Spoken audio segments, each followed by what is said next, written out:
अगर चांद गायब हो जाए तो क्या होगा?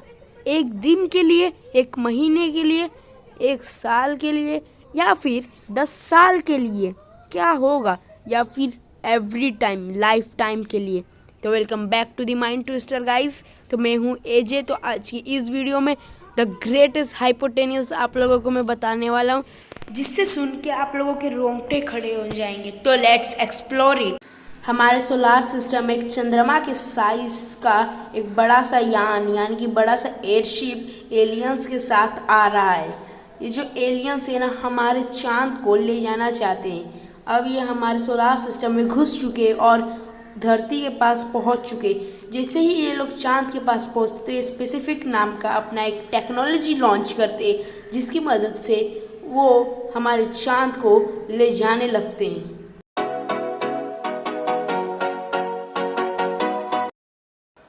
लेकिन ये हमारे चांद के साथ क्या करने क्या वाले? मुझे तो लगता है अब हमारे चांद के साथ कुछ बुरा होने वाला है। ये हमारे चांद को ब्लास्ट करना चाहते हैं। अब सोलार सिस्टम में कोई चांद नहीं बचा। जैसे ही ये चांद को ले जाने लगे एलियंस, वो उसी 1 सेकंड के बाद ही धरती पर इसका इफेक्ट दिखना शुरू हो गया। इसका सबसे पहले इफ़ेक्ट हमारे ओशियन, सागर, समुद्र जो भी थे, नदियाँ, उस समुद्र ओशियंस में बड़े बड़े हाई टाइड्स आने लगे।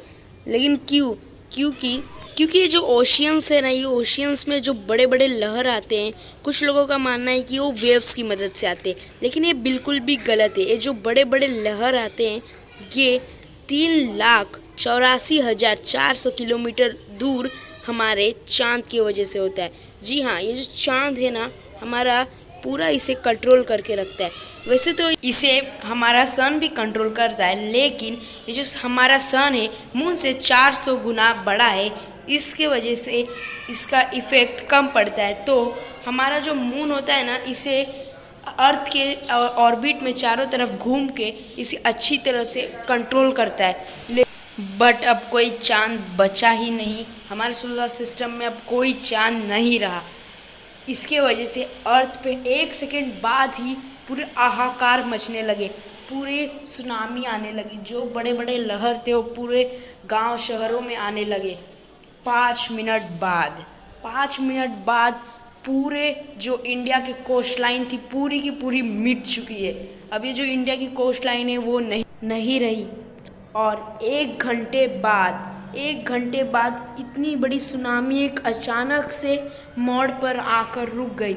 यानी कि चांद ना होने पर कुछ भी नुकसान नहीं हुआ होगा। यानी कि 1 घंटे के बाद सब कुछ नॉर्मल हो सकता है, ऐसे आप लोग सोच रहे होंगे, लेकिन बिल्कुल गलत। ये जो 1 घंटे में जो पूरी दुनिया में हाहाकार मचा था ना, उसके वजह से कम 700 करोड़ आबादी में से 100 करोड़ आबादियाँ ख़त्म हो चुकी। यानी कि जो कि पूरे जो सी कोस्ट लाइन के अंदर जो रहते थे, पूरे शहर गांव जो थे, वो सब के सब अब पानी के नीचे आ चुके। सारी दुनिया के लोग अब अपने अपने घरों में बैठ के इस कयामत को देख रहे हैं। ये तो कुछ भी नहीं है। कयामत तो तब आने वाली थी जब 24 घंटे बीत चुके थे। 24 घंटे बाद जब आसमान में चांद हुआ करता था तो लोग कोई भी उसे नहीं देखता था। अब जब चांद है ही नहीं तो सब चांद को ढूंढते हैं कि चांद कहाँ है। ये बोला जाता है ना कि अगर कोई चीज़ ना हो तो उसकी कदर होती है। ये बात सच है। ये तो कुछ नहीं। 24 घंटे बाद पृथ्वी की जो रोटेशनल स्पीड थी ना, वो बहुत ज़्यादा बढ़ गई थी। यानी कि ये जो चांद जब था ना, तो ये जो अर्थ को है ना अपने कंट्रोल में रखता था। यानी कि इसको चांद है ना, इस एंगल में इसको घुमाता था। लेकिन अब चांद है ही नहीं, तो पृथ्वी है ना जो, वो अपने ही एक्सिस में डगमगाने लगी है। यानी कि बहुत ही हिल रही, हर जगह पे कहीं ना कहीं अर्थक्वेक आने लगी। कुछ सेकेंड्स बाद बिल्डिंग्स गिरने लगी। सारे के सारे जो बिल्डिंग्स है ना, वो बहुत सारी बिल्डिंग्स अपने आप ही टूट कर गिरने लगी। इससे कई लोगों की मौत हो रही है। आगे तो ये हुआ कि आप लोग सोच भी नहीं सकते। यानी कि अब सीजन्स चेंज होने लगे। सुबह जैसे ही 20 डिग्री सेल्सियस धूप था, तो दोपहर में 50 डिग्री सेल्सियस पर आके गिर जा रहा है। अब सीजन्स बहुत ही ज़्यादा चेंजेस होने लगे। जहाँ जम्मू कश्मीर में लगातार ठंड होती थी, वहीं जम्मू कश्मीर में अब कपकपाती धूप निकल चुकी है। और दिल्ली के मौसम में तो 40 डिग्री जहाँ सेल्सियस होता करता था, वही दिल्ली की धूप में चेंजेस होकर बहुत सारी बर्फ़ पड़ने लगी। और इस सीज़न बहुत ही चेंजेस हो रहा है, यानी कि ये सीज़न बहुत ही फास्टली चेंज हो रहा है। टेंशन तो तब हुआ जब फार्मिंग में बहुत सारी प्रॉब्लम्स आने लगी, यानी कि जो खेती हम करते थे अब उसमें बहुत सारी प्रॉब्लम आने लगी। खेत में कुछ भी फसल उग नहीं रहा था, ये बदलते मौसम के कारण। अब सिर्फ एक ही चांस था, यानी कि अब साइंस के लेबोरेटरी में ही सिर्फ साइंस के एग्रीकल्चर बना के हिसाब से ही खेती हो सकती है, यानी कि अब खाने का दाम 100 गुना बढ़ चुका है। मार्केटिंग में 100 गुना खाने का दाम बढ़ चुका है। 5वें दिन के बाद ही, यानी कि 5 दिन छठा घंटा के बाद ही, 5 दिन 6 घंटे के बाद ही छठा दिन आ जा रहा है, यानी कि अब दिन सिर्फ 6 घंटे का रहा। अब एक दिन जहाँ 24 घंटे का हुआ करता था, अब यही दिन 6 घंटे का हो गया है। अब ये समय का कोई भी महत्वपूर्ण नहीं रहा, आम आदमी के समझ में तो बाहर है।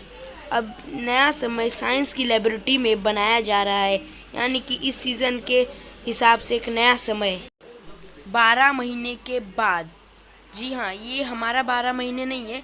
1 day 24 hours into 30 days 72 hours वाला समय 12 महीना नहीं है, ये 6 हार्स इंटू 30 डेज वाला एक महीना है। हाँ, अब एक महीना सिर्फ 180 हार्स, यानी कि एक हफ्ता सिर्फ एक महीना बोला जा रहा है। अब समय बिल्कुल भी बदल चुका है। अब इस घटना में से पूरे के पूरे बाहर आ जाओ।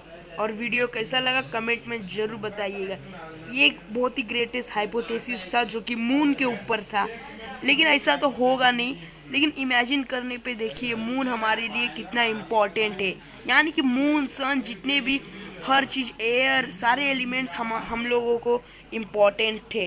तो ये वीडियो कैसा लगा लाइक शेयर कमेंट्स ज़रूर करना और सब्सक्राइब करना तो बिल्कुल ना भूलिए।